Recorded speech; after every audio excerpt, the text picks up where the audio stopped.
See, you look like that.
Commissioner Wilson.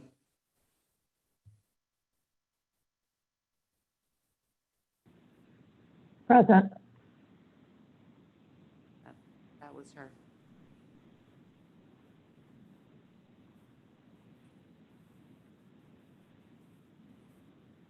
And did we ever confirm with Commissioner McCarrick? She's joining right now.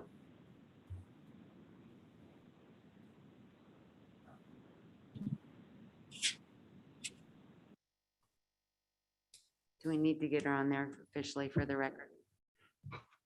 Commissioner McCarrick, are you there? Yeah, I'm here. You guys can hear me. Thank you. So those in the audience, if we can all stand for the Pledge of Allegiance, please.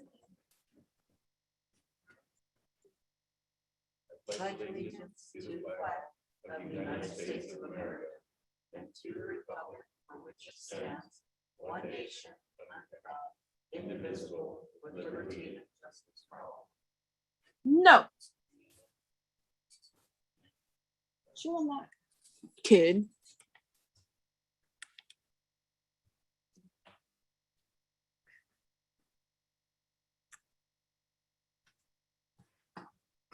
Do we have any modifications to our agenda? Nope. So I need a motion to adopt the agenda as it is. I move to adopt the agenda as presented. Can I have a second? I'll second. All in favor? Aye. Aye. Aye. Any opposed? I didn't hear them. Do we have any public comment at this time for items that are not on our agenda?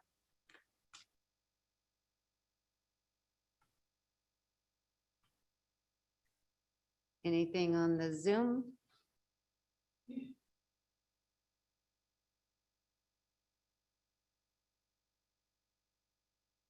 There are no hands raised on the Zoom. Thank you. So we'll close that portion of public comment. Again, those were items not on the agenda. The next item up is for consideration of an appeal application 2021-02 in regards to the director's determination of administrative use permit application 2021-07 for a drive-through coffee shop. Recommended action, make a finding either to deny appeal application or approve the associated resolution, or in order to revoke administrative use permit. First up will be our reports from the staff, please.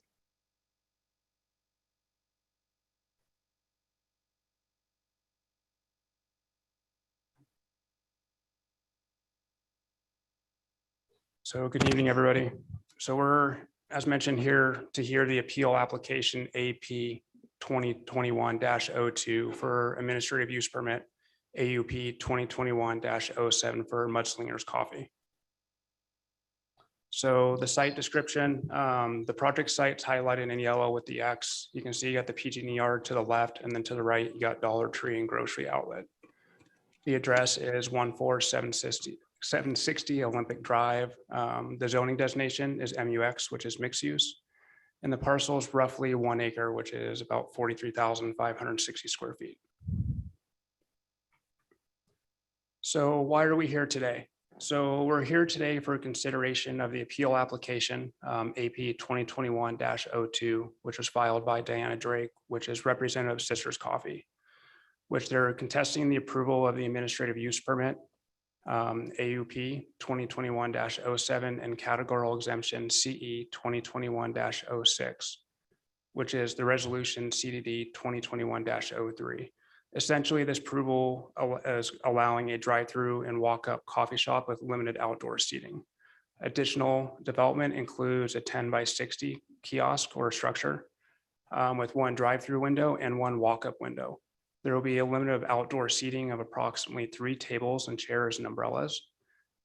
There's approximately 14 parking spaces and 1 ADA. There's also include the installation of a 12-foot wide by 250-foot stacking lane, which exceeds the minimum requirement of 114 per zoning ordinance.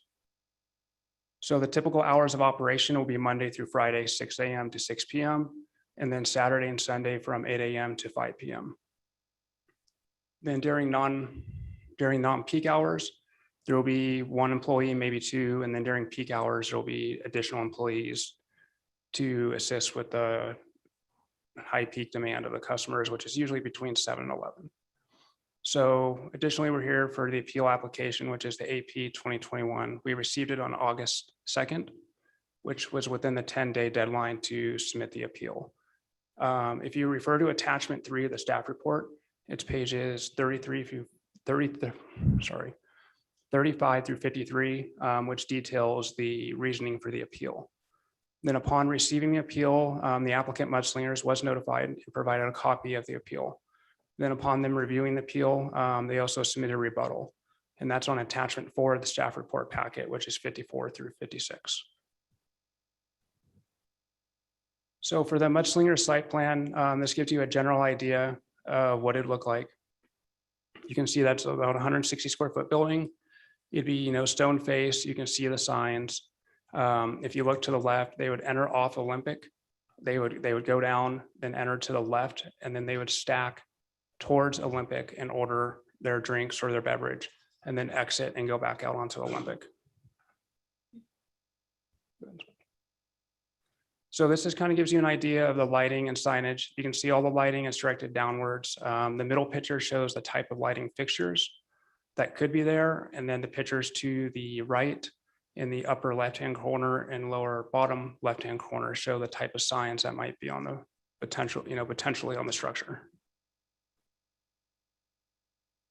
So our options today is to move to denied resolution PC 2021-19, a resolution of the Planning Commission of the City of Clearlake for appeal application AUP 2021-02, which would uphold the director's approval of the administrative use permit 2021-07 and categorical exemption CE 2021-06 for the operation of a drive-through coffee shop based on the findings that the proposed use could be established and maintained without jeopardy to the persons or property within or adjacent to the proposed site and without damage to the resources of the site and the surroundings as required by the zoning ordinance. So the next option is to move to adopt PC resolution, a resolution of the Planning Commission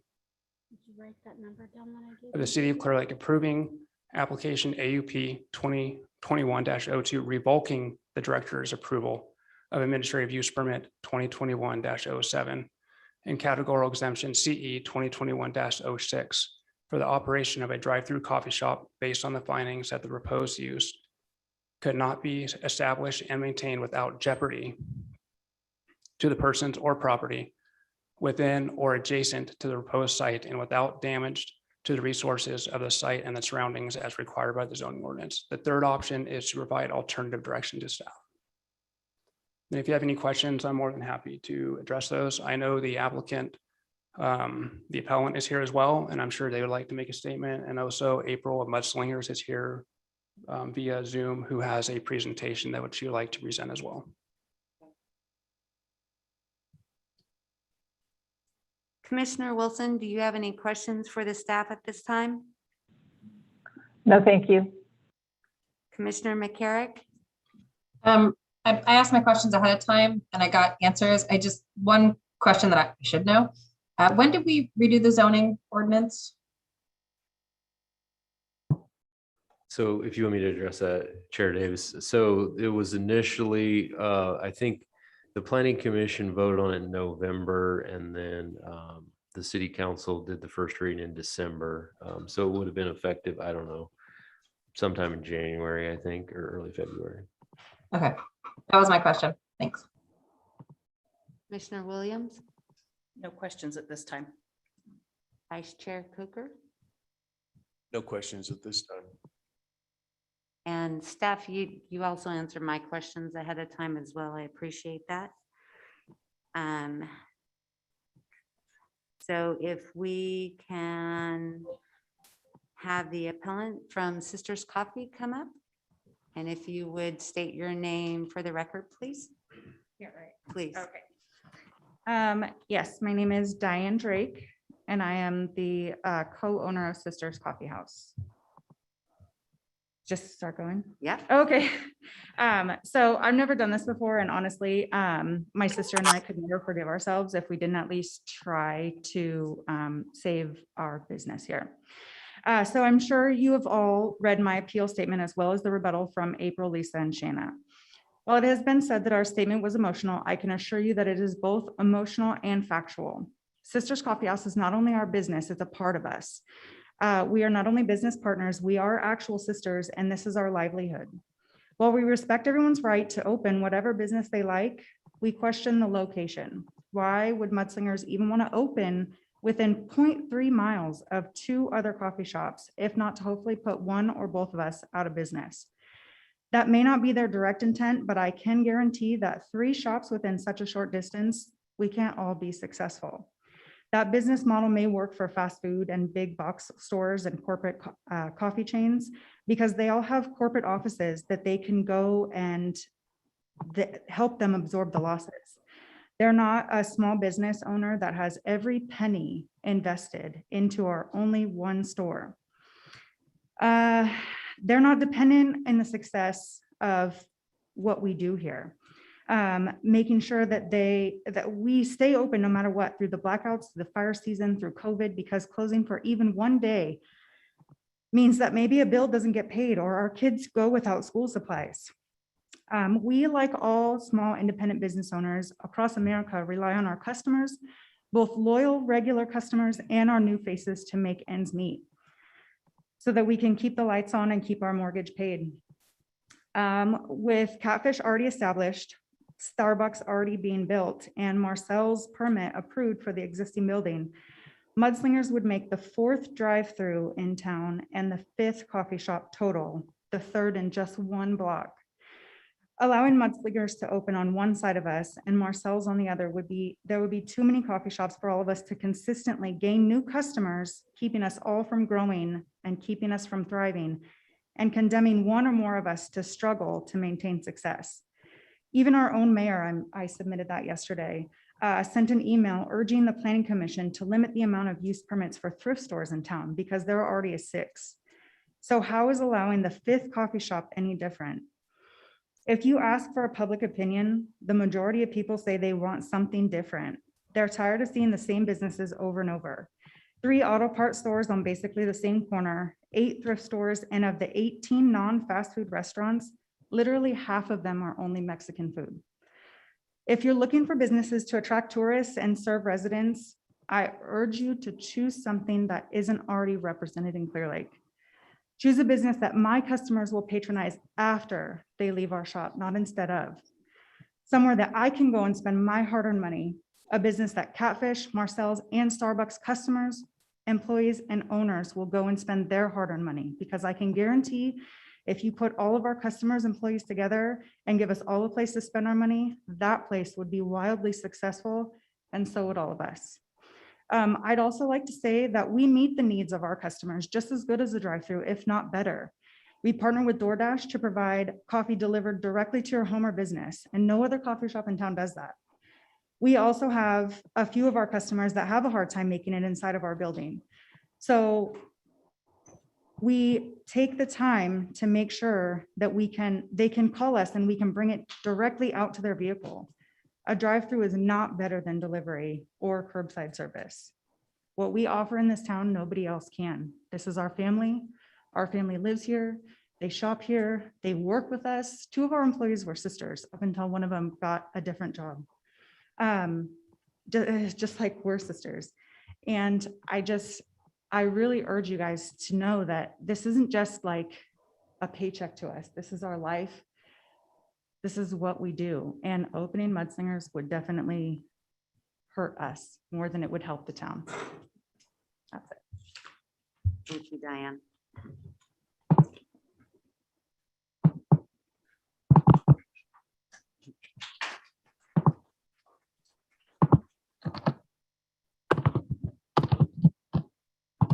we have another presentation. Are they ready on that? Okay.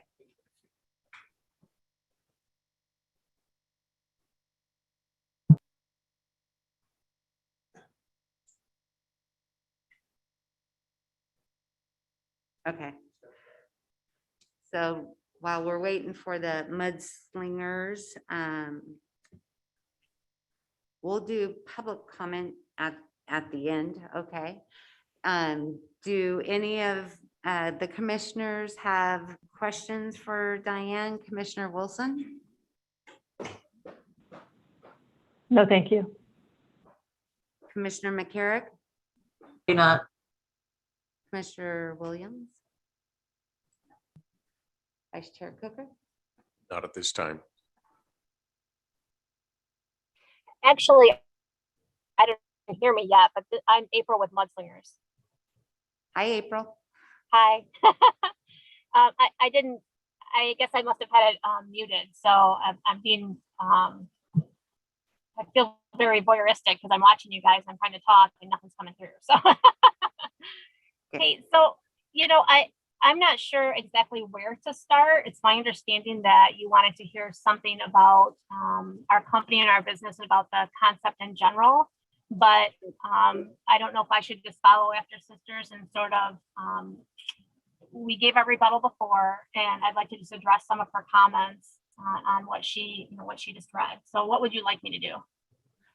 So is there a presentation? Yeah, they sent us a few slides, so I don't know if you want to walk through those or if you just want to make comments. You want me to put that up then? Okay. Please. Sure. Yep. Essentially, the slides were meant to show our concept and our business, and then to talk a little bit about the community involvement that we give. So, I mean, Mudslingers is, we're not necessarily a franchise. We're actually what you would call a licensing company. And what we do, and the reason we started this business 20 years ago, was to be able to help folks that were actually people like Sisters Coffee that were just local, didn't want to go with a large chain, pay a huge franchise fee or royalty, and wanted the help and a way to assist them to get through these processes and open.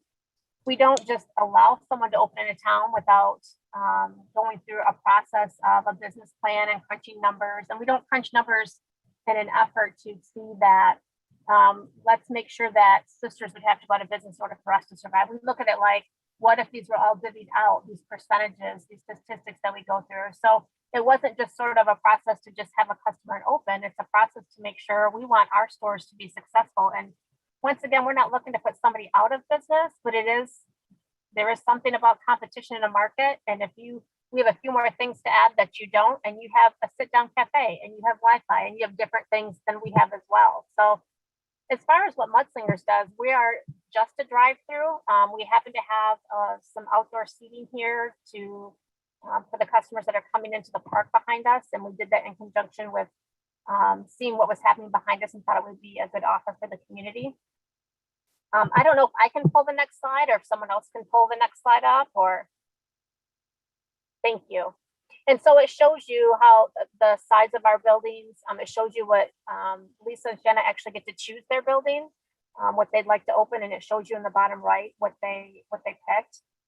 We offer a lot of the same products that, of course, Sisters offers and Starbucks offers, but we have some different ones as well. And it's drive-through only. And once again, I'm gonna lean on the fact that, we don't just open a store in a town just to open one. We go through a process to make sure that we believe it would be successful, and our success doesn't depend on the failure of another business.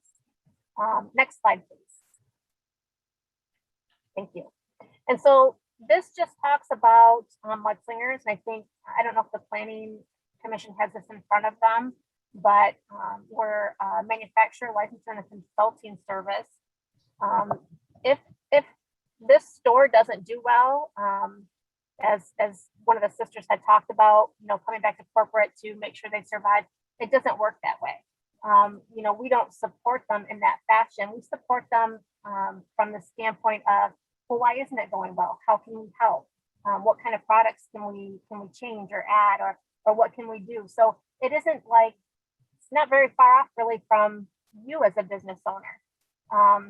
But once again, you have to sit down and you have different things to offer. Ours is just the smaller, the drive-through, obviously. So next slide, please. This talks about just the hours of operation. We're looking for commuters first and foremost, 6 a.m. to 6 p.m. We're open on weekends, obviously. 1 or 2 employees most of the time. Just depends on peak hours. There is a restroom inside for employees. We don't have a ton of garbage. Obviously, there's maybe 1 bag a day, maybe 2.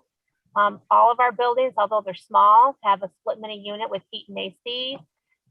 The top tall part of it is actually storage for dry goods. So there isn't a place that somebody can't store something in there, really. It's kind of funny how small that building is and what we can fit in there. You've seen our lighting plan, I think, with some of the packets that they've given you, but all of that lighting actually shines back at the building. It's for lighting up the building itself only, and it wouldn't be a hindrance to anyone else. And once again, just to show menu boards and the entryway to the building. All of our products in our menu are we have espresso-based drinks, we have 100% fruit smoothies, we have lotus-based energy drinks, we have hot teas, we have some foods that we're going to offer, prepackaged foods as well that are to-go foods. Something that people can grab on the go and get going. So next slide, please. This is just to talk about, once again, we talk about corporate office. That's been mentioned a couple of times about Mudslingers, but Lisa and Shanna are actually local.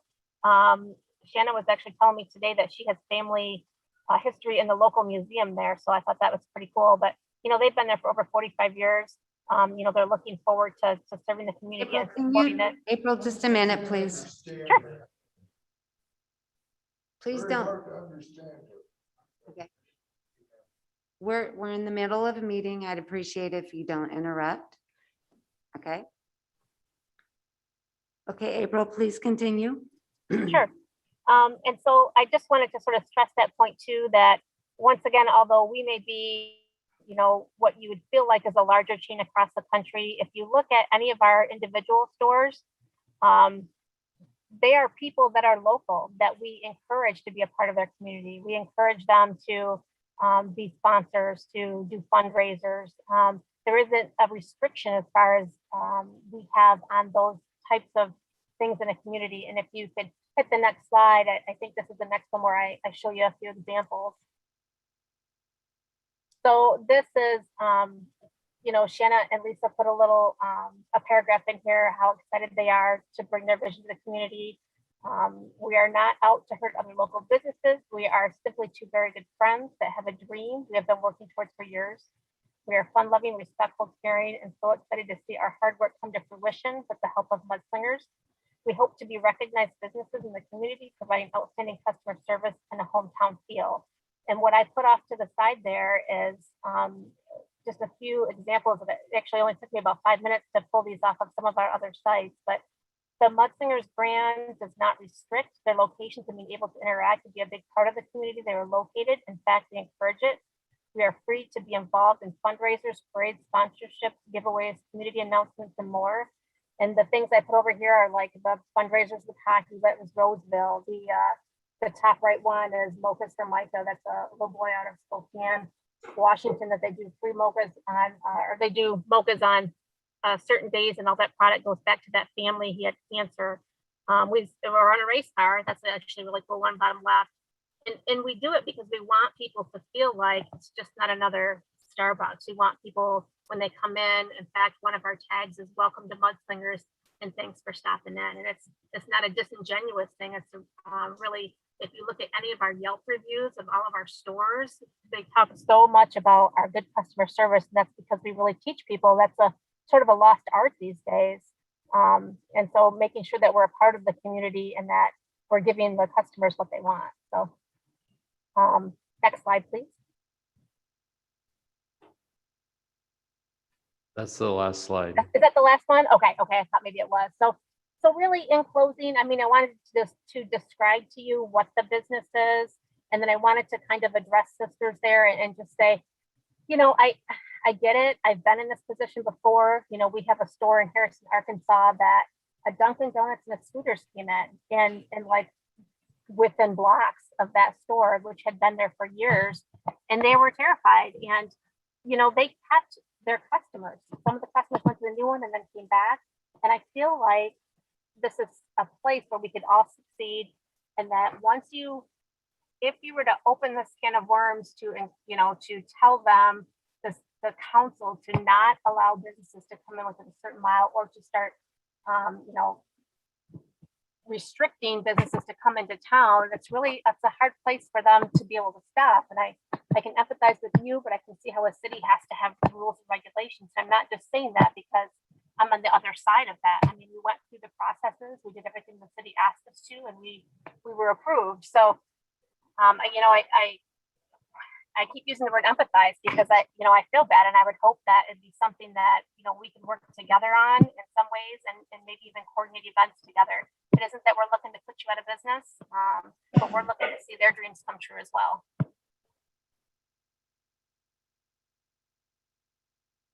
And I think that's pretty much it. I don't know if Lisa or Shanna have anything to say, but you know, I'm not really sure how else to address it this way any more than I have, other than if the planning commission, I know I probably sound kind of like a broken record because I've had to repeat this at several meetings, but if you guys have any questions, please, you know, feel free to ask away to me. Thank you, April. You're welcome. Commissioner Wilson, do you have any questions for April?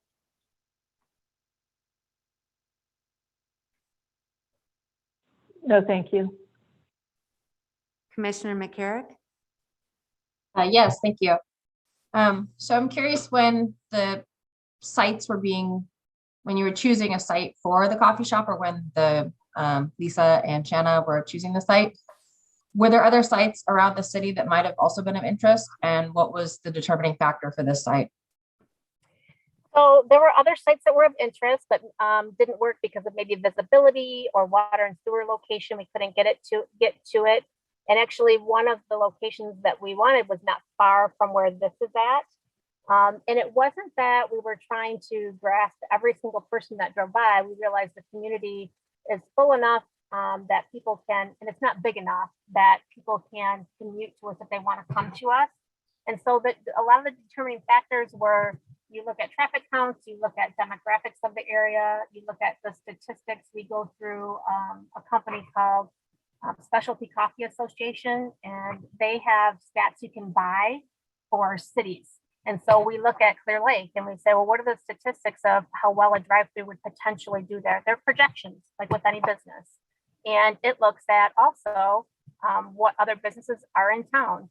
And it looks at the percentage of traffic you might get and the people that would come to you that maybe are not on that road. And so the determining factor was not only the good location, was the huge development that was coming behind it. I mean, who wouldn't want to be involved in that development? I mean, kids coming through with their moms, that's sort of our wheelhouse of the drive-through. You know, nobody wants to take their kids out of the car seat kind of thing. So so there were several locations. There were locations around other cities that we looked at. And once we drilled down into this, you know, we just already felt good about the numbers in Clearlake. And then when we realized the new development, that sort of sealed the deal. So.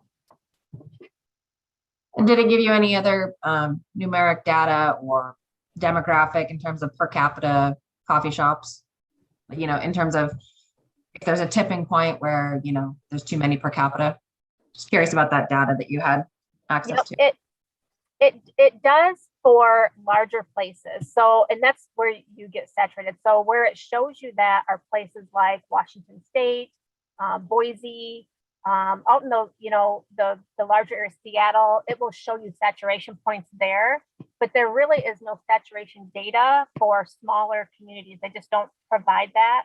So what we have to look at that point is the percentages of what you would make based on the people that live there, the traffic that's going by, the age that they are, the income that is in the surrounding area. So you have to take all these other numbers and determine yourself, if you were to split up all these numbers, you know, with other coffee shops that are in there, how would we do?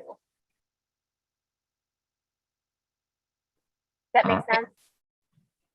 It does. It does. So, and you took into account the other, did you, when the data was initially done, did it take into account because I don't know when you guys applied, but like, did it take into account the potential for Starbucks and themselves to be there? It did for Starbucks. We knew that, and Marcel's we added later. We were looking at it later, so. Those are my questions. Thanks. Thank you. Commissioner Williams, No questions at this time. Vice Chair Coker. I have no questions. Commissioner McCarrick summed it all up for me. Thank you, April. I don't have any questions either. Okay, thanks. Diane, I noticed you were writing down some stuff. Would you like to come back up and say anything else?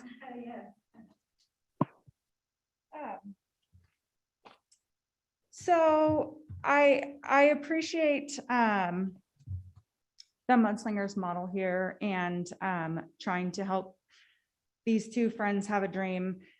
We too have a dream, and I understand that you want to come in, you want to swoop in and help people, but my sister and I, we don't want help. We want the opportunity to be able to do it ourselves, and not everybody needs a big brother to come and help them. As a matter of fact, some businesses thrive better when they do it on their own, like we have been this whole time.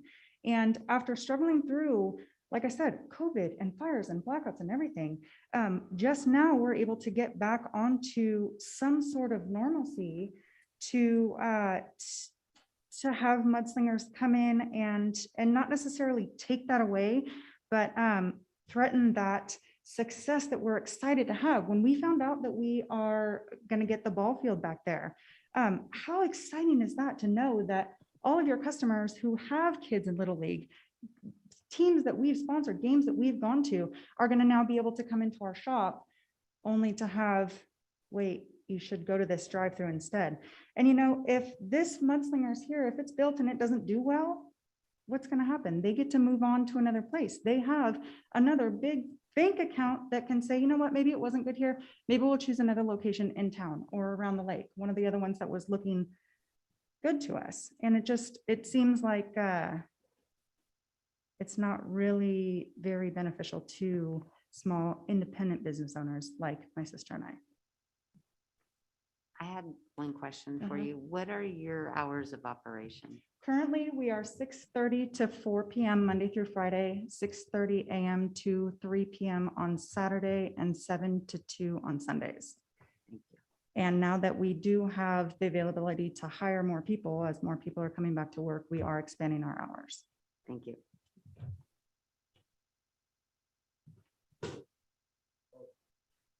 So April, I let Diane speak up. Was there any other comments you wanted to make after that? Not really. The first thing really that came to mind as she was speaking is that, I feel like, once again, where do you draw the line? What if Dutch Brothers wants to come in somewhere else, and then Dutch Brothers wants to come in and say, well, we don't want someone within a mile of us, and it does the same appeal. So it's really, I think, in my opinion, and I have never worked on a planning commission or a city, but I've had to read a lot of ordinances over the years. If you have the ability to go through an approval process and do what is required of you, there's healthy competition in any city. And it's up to, we should have the freedom to be able to open and to make that assessment ourselves as to whether or not we would be successful or not, and not have a city, if we followed the ordinance like we're supposed to, not have a city dictate whether or not we can come in or not. And I don't mean that to sound aggressive, but that's just what I think of as she's talking. So. Thank you. Yep. I'm going to open it up for public comment. Your comments Aaron's not there. Your comments will be held to 3 minutes. I would, when you come up to the microphone, I want you to announce who you are for the record, and we will go from there. So please come on up.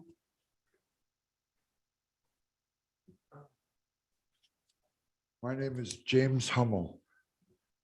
I have lived here about 7, 8 years now. Came out of the Bay Area relocation. I do stuff in my community. I give out food twice a month with my church, Crossroads, who the pastor, Gary Lagatetta, is the chaplain for the police department. And we are upstanding citizens. And I have worked hard for what I have. Okay, and I don't have a lot, but I have enough. I've got a small ranch up above the senior center there, a few walnut trees, and that's it. Had strokes in 2016. It put me out of work 6 years early. Lost 6 years off my pension.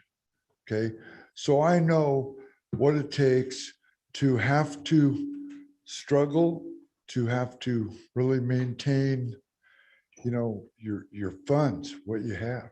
Okay, I've seen these girls work since I moved here. Okay, I've seen Diane come to work with her baby. Okay, and raise that baby, running around in there and stuff. And she, you know, does everything she has to keep that place going. Now, I've never seen more hardworking people. April, are you on there? Hey, where do you live? Okay. I'm talking to you, April, with mudslingers. Okay. April does not live. Please, in- please, in sir, the city direct your limits. comments to the chair. Okay. Well, I want to know where she lives. Is she a part of this community? No, they have one in Hidden Valley. She probably lives in Hidden Valley with her partner. Okay. My friend lives in Hidden Valley and he goes there. I've been to the mugshots down there a couple times driving through. It's right on the highway. Put the mugshots up on the highway. You know, heck, we could have a doggone In-N-Out burger here. There's so much traffic going up and down 53. Okay. I mean, there's all this stuff. There's the old water park. There's all this stuff you guys could develop. And you're screwing around with putting a stupid mugshots a half a block from an established business that's been struggling their whole time, COVID, fires, like she said. Okay. And I see this and I see their hard work. And then I see something coming in to, you know, knock them down. And that's exactly what this, I believe, will do. Because after all that hard work and that, you've got another conglomerate almost coming in. Okay. They've got one in Hidden Valley. They got, how many other mugshots are there? Where's this lady? Mr. Hummel, thank There you we for go. your, thank you for Okay. your comments.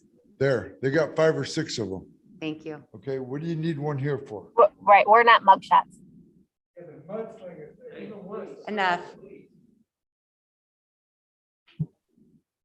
Thank you very much. Thank you. Mr. Hughes? You've been back there twitching your thumbs.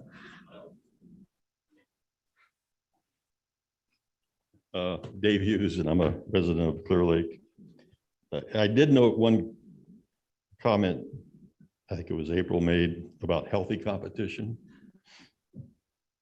And I think it's a matter of whether this competition is healthy for the community, for the current business owners. So anyway, I just thought I'd throw that in because I made that note.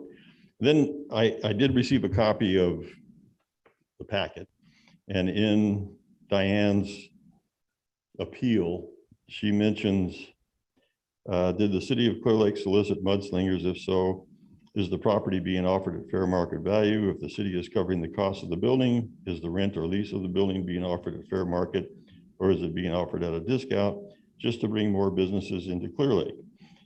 So I think that's a very valid question. I don't know what the situation is. Is the city selling that piece of property?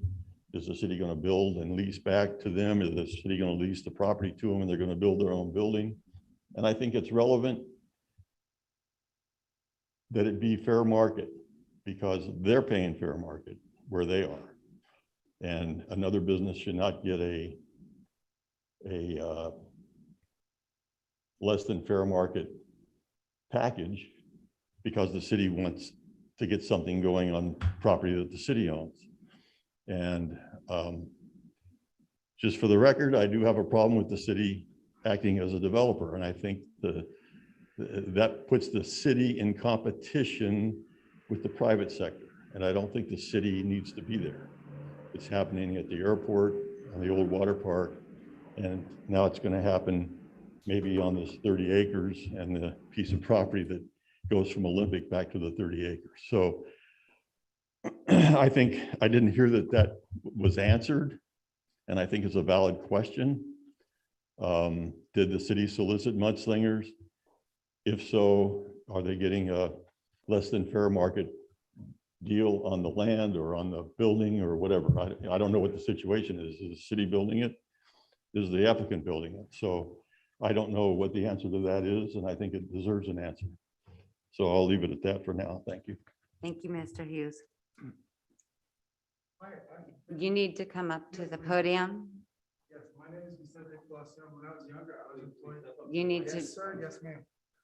My name is Vicente Clausion. When I was younger, I was employed at 3 different coffee shops around the county. I first worked at Giovanni's in Loch Lomond, California, small independent business. My boss, her name was Arieli, and her husband's name was Christopher Bonzer. Then I believe I worked at Angelina's Bakery in Lakeport twice. I worked there at 18 and again at 21. I must be missing a car. Oh, no, I never worked at Mountain High on Cobb. I just hang out there and drink coffee. Okay, so I came in, I'm ill-informed, but I came in at the end of the meeting. And from what I understand, a company known as Mudslingers, which is a corporate chain restaurant of some kind, they serve food or coffee. I don't know. I'm ill-informed. But anyways, it sounds like they want to come in to our community and potentially compete with local small business owners that have grown up here or raised their children here. And I mean, currently I cut down trees and I do construction and I work in the community a lot and I do volunteer work here and there. I rebuild trails in Bog State Forest on Cobb. And today I'm bummed out. I was supposed to build a railing for a little old lady on Cobb for free because she needs a railing and she was going to pay for the materials. I could not make it. It bums me out. And I guess my opinion is such that I believe that our money is for local business owners and people that spend money in those businesses and people that are from here and not anyone else, because we have enough problems. And gentrification is never necessarily a good thing. Thank you very much. Any other public comments from the audience?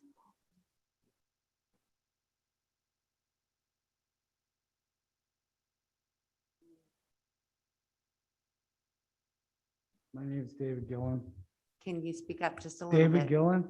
Thank you. Okay. What I see here, communities need some happy places. Sisters provides a happy place. It's a very solid thing that a community really needs, okay? That drive-through thing, I don't see that as being a happy place. And when I go into Sisters and I think about their overhead with their rent, workman's comp, livelihood, anyhow, everything, I don't think they're getting rich. And I see that mud thing is being just taking enough business away from them that's going to give them a slow death. And you're going to take a happy place away from this community. So think about the overall picture of people around here. They're going to lose it. Especially in this time, you know, any little bit of hope, people need it. So that's what you guys are going to do if you allow this thing to go through. That's where it's going to end up. Thank you, Mr. Gillum. Anyone else in the audience? Do we have any comments off our Zoom? Oh, This is Shanna. I'm one of the owners. And I just wanted to kind of set it kind of seems like we're misunderstood here. We're not a huge franchise. We're not coming in to take over anything. We are two grandmas that want to put a coffee shop together and raise our children and our grandchildren in this community, as we've done for over 45 years. We want to give back to the community. We want to supply employment to people. We want to help in any way we can. We're not this big franchise that's going to come in and take over. We are privately owned. We don't have deep pockets. We are paying for this ourselves out of our own pocket. We're building it. And the city did not have anything to do with that. We went to them, we confronted them, and we just want what everybody else wants, what everybody is saying in this meeting. So I just wanted to get that out there and be pretty clear, because it seemed like it was a lot of misunderstanding about our business. Thank you. You're welcome. You want to come up?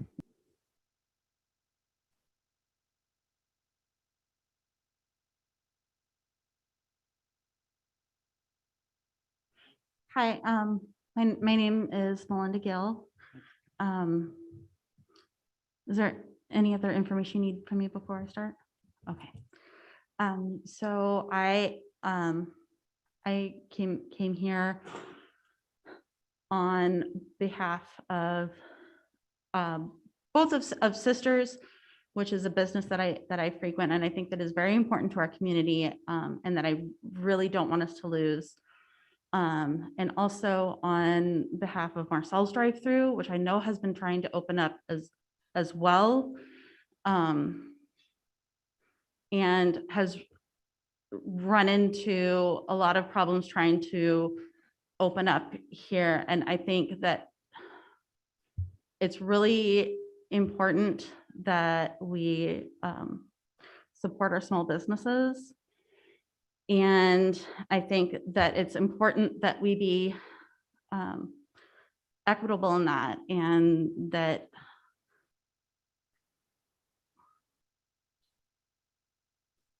I'm so sorry, I'm trying to gather my thoughts. It's okay.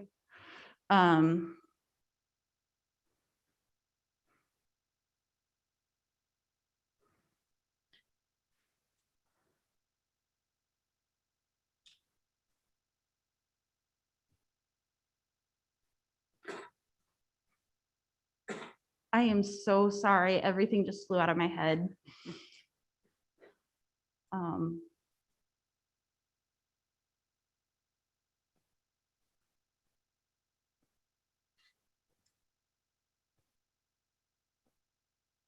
I'm so sorry. It's not coming back to me. I'm Okay. sorry. Thank you, Melinda. I appreciate it. Okay, back to Zoom. There is no one on Zoom that wishes to speak. All right. I would like to speak. I'm Lisa Reynolds. I'm the other owner. And I would just like to say that we are not out to get anybody. We just have our own dreams. And we've been trying to do this for over 2 years now. And we have gone to many, many, many different sites. And for one reason or another, it just hasn't worked out. And when this site came up, we thought it was going to be super great. We actually were in before Marcel's even put in for their shop. So they got in when we were still trying to.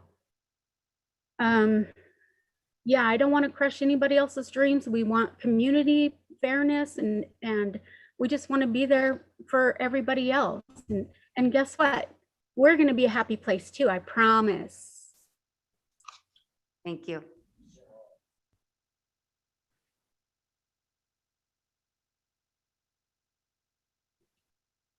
If I may, my name is Jamie Fielden, and I know both businesses, the owners, and I just think it's a matter of location. It is a really condensed area, and we're looking for a variety. And I think that mudslingers would give a variety, but in a different location. It's just there, it's just a streamline of coffee. We don't have a lot of variety in that area, and a drive-through, you know, we have Catfish and it's plenty far away, but with Starbucks coming in and now mudslingers coming right next to Sisters, I can see why they would be worried and concerned about the location. Small businesses take a really long time to establish. And when you're putting your own money in your finances, like both businesses are, you want to, you know, the projections don't always match. You know, when somebody comes in, they're buying your product, they're buying a service. They branched out, Sisters just branched out and started doing their own merchandise in order to take it to the next step. So it's kind of hard to grow as a business when you have another business that's opening next to you and offering that healthy competition. This isn't, you know, grocery outlet offers, you know, a lot of different things than Safeway offers. These are very, very close as far as what they would be offering, which is, you know, like a panini or a, you know, a bagel, some hot drink and whatnot. The only difference is that Sisters Coffee House is established there. And what they're offering is a drive-through, which is taking, you know, maybe convenience to the next level, which is great, but it is definitely going to impact the people getting out of their cars and going into Sisters. Because now I can just leave Safeway, and instead of having to stop at Sisters to go in to get the drink, I can just sit in a drive-through. And while that may be something that, you know, a lot of people want, and I understand that, to ignore the fact that that's going to have an impact on Sisters Coffee House is reckless for them. They have to come here. They have to say something, because they will go out of business. And while you're saying, well, people might think, well, you know, there's plenty of business to go around. That's healthy marketing. That's, you know, that's the way the world works. That's not how small towns are supposed to work.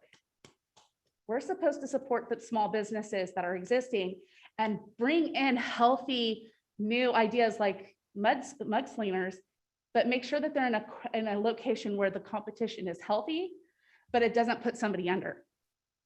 Walmart came in, they wiped out a lot of our small town businesses. And that's what this is. And that's not that they're a corporation and that's what their intention is. They're not Walmart by any means, but we have to be a little bit more thoughtful in how we put together our city. And that's what I think I'm hearing here, is that I don't think that anybody is like, oh, we hate mudslingers. It's just that I don't think the location is correct. Thank you for hearing me out. Thank you, Jamie.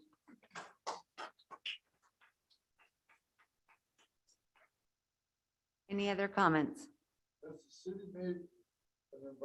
Sir. You're not supposed to, if you want to make a comment about it, well, but you need to come up to the podium to do so. Okay. And please keep in mind that this is a comment session. It's not for us to answer. Okay, well, somebody needs to answer questions around here that we have as concerned citizens. So I want to know if there's been an environmental impact study on the amount of cars, the amount of smog, and all the amount of crap that we're going to have drive-throughs with 25 cars backed up out on the Olympics somewhere that's going to be running the whole time. Who's done an environmental impact? It's a real concern. Go to any town, city, or anywhere. They do environmental impact. They don't just say, oh, sheesh, looks good around here. We're going to drive a bunch of people through here. Hey, what happens to the recycle? Okay. Thank you, Mr. Hummel. Yep. Thank you. Any public comments on Zoom? There are no hands raised. Okay, we are ending the public comment portion of this. Madam Chair, I might make a couple of comments. Please. And so address a couple of the questions that came up. So mudslingers, I met Lisa and Shauna in April when they had been working with the Lake County Economic Development Corporation for, I don't know, probably a year or so, and trying to identify sites initially in Clearlake and then throughout Lake County. They had a list of, I think it was 48 or 49 sites that they had looked at and had been unable to put the project together. And so we sat down here, looked at a variety of sites around the city, everywhere from out on Old Highway 53, Lakeshore Drive, Olympic, a lot of different places. And this is one that they looked at and liked. And so, and in an effort to address some of Mr. Hughes's questions, we did not reach out to them initially. They came looking for a site here in the town. I'm sure you're familiar with how that works and doing a lot of those type of things with us. And so we did a lease with them. So it's a ground lease. The city in this particular case would be providing utilities to the location of the building, and then they would be responsible for constructing the building, and then of course paying the utilities and rent to the city. And so it was a public public hearing before the city council whenever that agreement was put together. Because I was the hearing officer as the process is set up with administrative use permit and mixed use zoning. We heard some of the same comments at that hearing. And what I shared with the sisters representatives was that, technically the application was complete, met all of the requirements of the zoning ordinance. We put the standard conditions in that we do on similar type of applications, and that the city doesn't choose a business. We don't choose winners or losers. We have the zoning ordinance that's put together based on the general plan. So the locations of where certain businesses are allowed are all put into that. We have the requirements in there on if you want to locate certain types of businesses within a zone where it's allowed, what requirements you need to meet, and we make sure that happens. But we don't really get into the competition side of it. So that's what I told them then. And I think, what you see here is similar to the discussion that we had when the commission reviewed and approved Marcel's project. In fact, some of these folks came and were concerned about competition from other coffee shops in town at that time. And of course, the commission made a decision based on,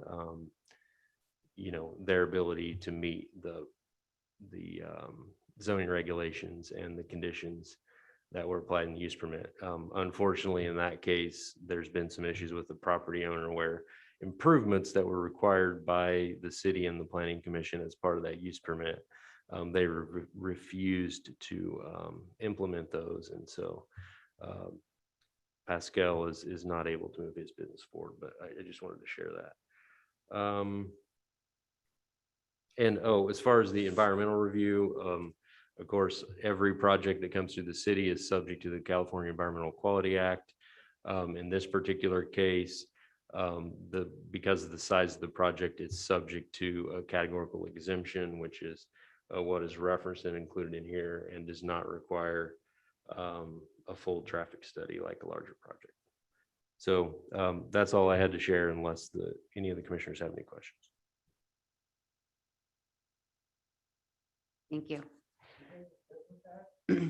Commissioner Wilson, do you have any questions or comments that you No, would like thank to you. offer? No, thank you. Commissioner McCarrick? Thank you, Alan. Those answered the majority of the questions that I've written down, from ones that have been brought up by the community, and then also ones that I had. The only question I have is, it says, well, clarification, I suppose, is Lisa had mentioned that they were working before Marcel's with the city. And so I just want to clarify the timeline on that. Yeah, so I mean, we did start talking to them before. I don't remember when Marcel's use permit was approved for sure. But we started talking to them, I don't know, late in 2020 about this particular project. So We had begun talking about different locations and all that before the use permit was before the commission, before Pascal's use permit was before the commission for the Marcel's project, if that makes sense. Yeah, so we may want to review that just in terms of potentially for the future, in terms of what's at administrative approval and what's a planning commission approval. Because Marcel's, I looked it up, was February 9th, so we just might want to look at that. But I do reiterate, and especially to the owners of Sisters Coffee who are there, this can be frustrating, but the planning commission is, as Alan said, here to look at the zoning code and see if it fits with the zoning code or not. So the only thing that the appeal looks to be, we just have to look to see if it's in the zoning code. We're very by the book. So yeah, I just want to reiterate that. Thank you. Commissioner Williams? Alan, can I clarify? Did you say Marcel's will not be opening? No, I didn't say that. I said that so he doesn't own that property. And the landlord, some of the use permit conditions, namely curb gutter and sidewalk improvements that were required as part of that project. It's the responsibility of the property owner, his negotiations with the business to install those. And we tried to work with them for a while, and then they just walked away and said they weren't planning on doing it. So it's put him in a position where we can't allow him to open until all those permit conditions are met, and the landlord is refusing to do it. So.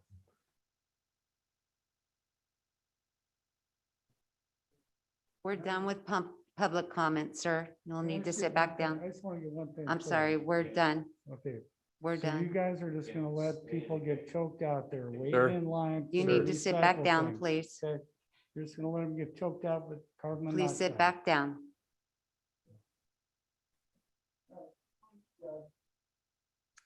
Vice Chair Coker.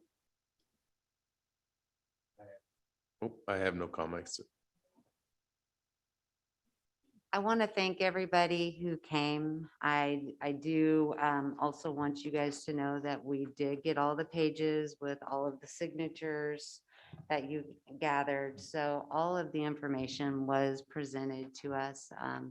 I appreciate everybody's comments on all of this. I asked quite a few comments before the meeting to staff, so a lot of my questions were already answered.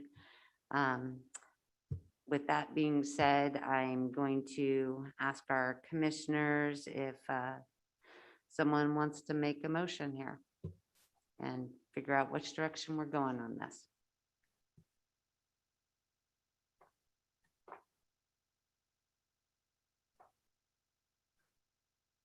Is there a way we can have Commissioner McCarrick and Commissioner Wilson up on the TV so we can see them?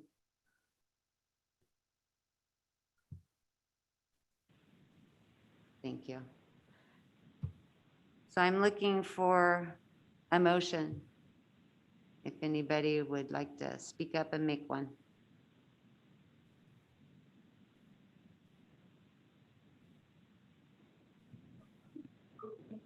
I'm still here, Kathy. Or Chair Fitz. I'm just still looking at this paperwork.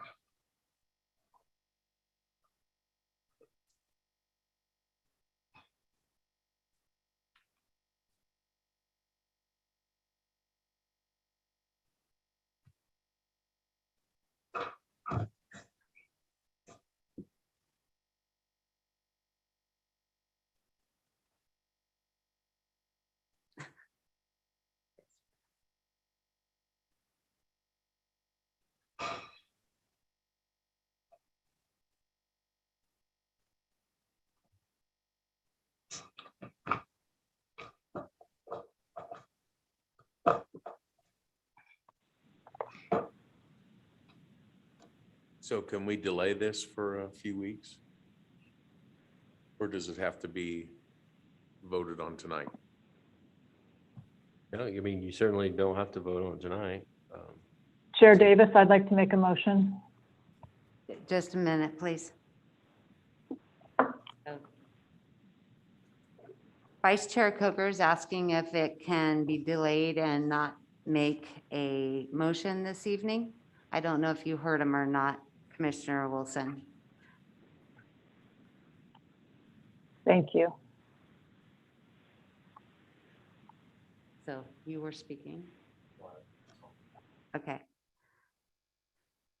So, Commissioner Wilson, I don't know if you heard or not, but we can, in fact, delay it this evening if that was another option that you guys wanted to entertain. So if you still want to go forward with your motion, please do so. Yes, I would like to go forward with my motion.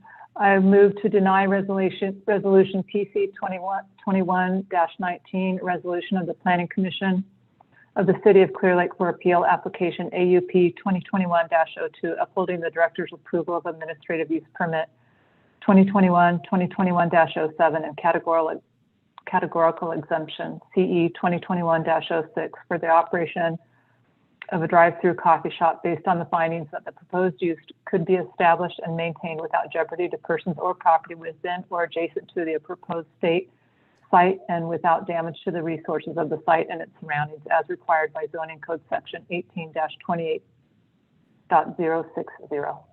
Thank you. And do I have a second? Second.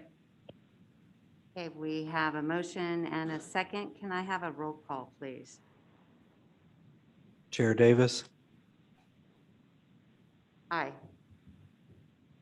Vice Chair Coker,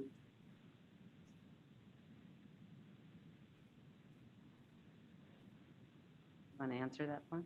So you're asking a clarification on the motion? So Yes. the motion was to deny the appeal and uphold the administrative use permit. No. Commissioner McCarrick, Hi. Commissioner Williams, Aye. Commissioner Wilson, Aye. All right, so the motion passes.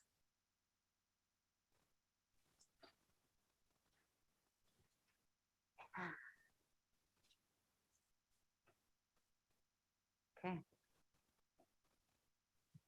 We are on to, So what are you saying?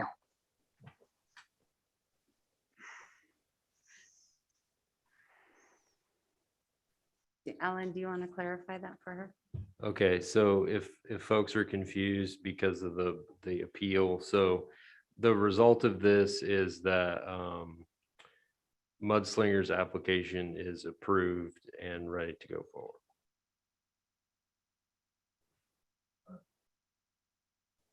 So you're basically paying for their utility. I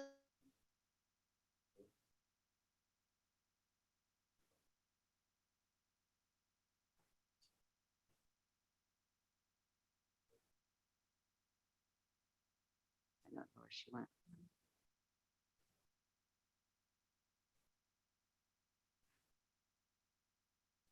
So do you have a staff report for us? Well, I don't have much to add. I guess, as you know, over the past week, the city's efforts have been consumed with the cash fire primarily.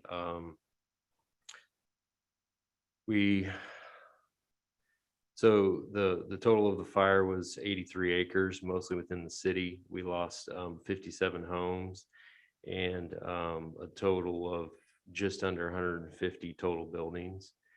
And the bulk of those dwellings were in the Creekside Mobile Home Park off Dam Road, and there were a small number other portions of Dam Road, and then in the Cache Creek Mobile Home Park. So we have an evacuation shelter set up at the community center. We're doing our best to provide resources to the folks that were impacted. This is going to be a very long and difficult process, I think, unfortunately. While it did impact a lot of people in our city, at this point does not qualify for either a state or federal disaster declaration, which means that there's unlikely to be any significant state or federal assistance to either the city and say repairing roads or whatever, but of course the folks to clean up or rebuild their homes. We're doing a lot of things to try and change that.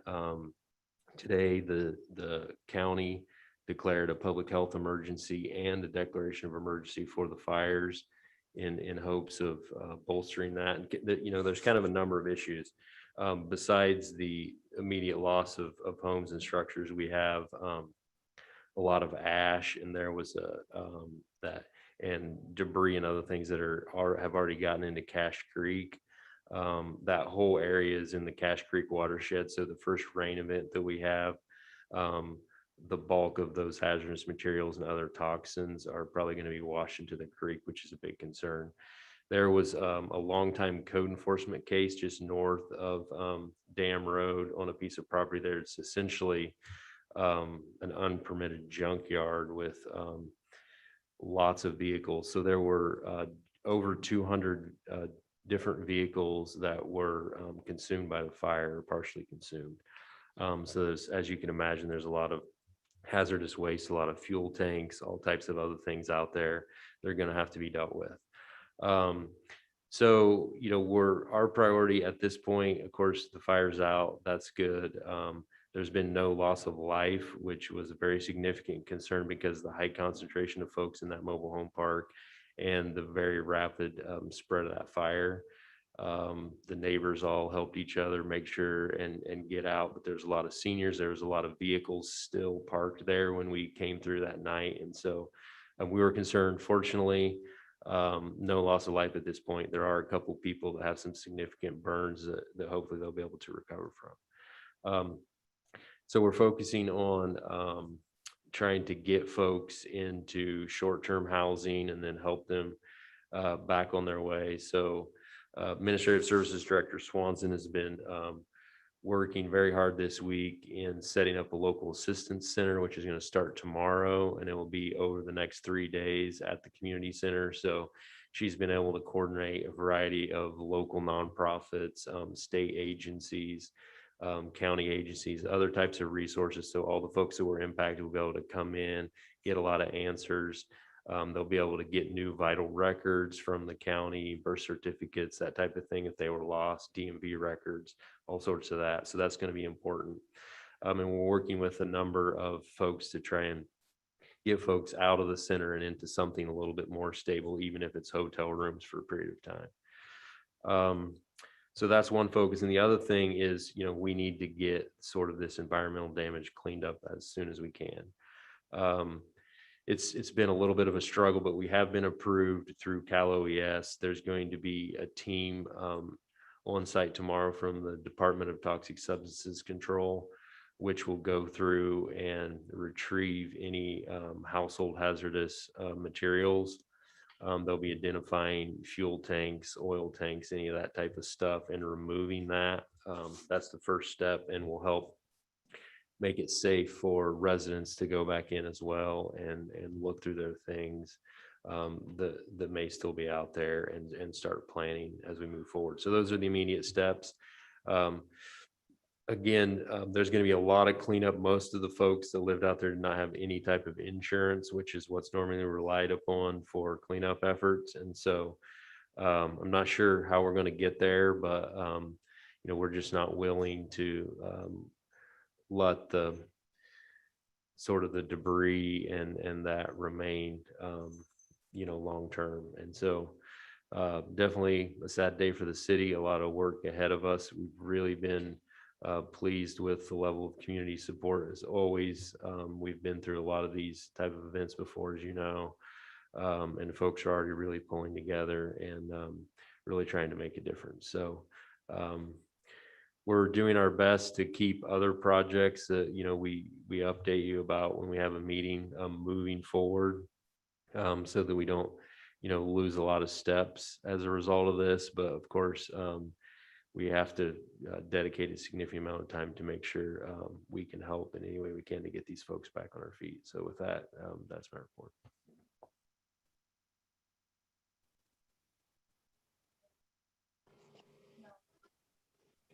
Ignorant.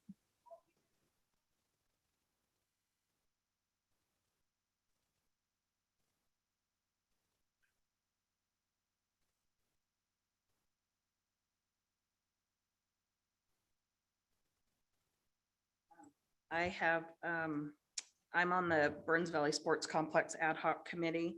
I attended, excuse me, a meeting July 8th and then a workshop on July 15th. And as part of the Parks Committee, I also attended a workshop on July 26th for Blue Zones, and then was also part of one of the input sessions for Blue Zones on July 27th.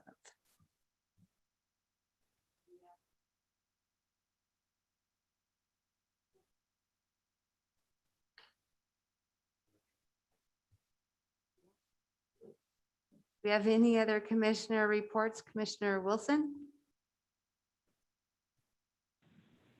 No report, thank you. Commissioner McCarrick? I do not. Vice Chair Coker? No reports. Do we have any future agenda items?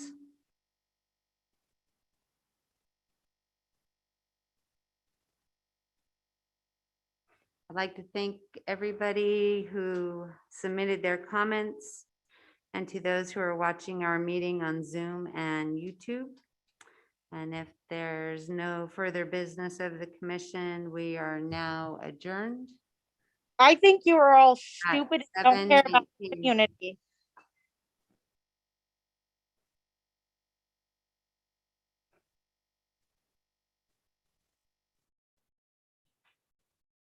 Sorry about that disruption. She was removed from the meeting.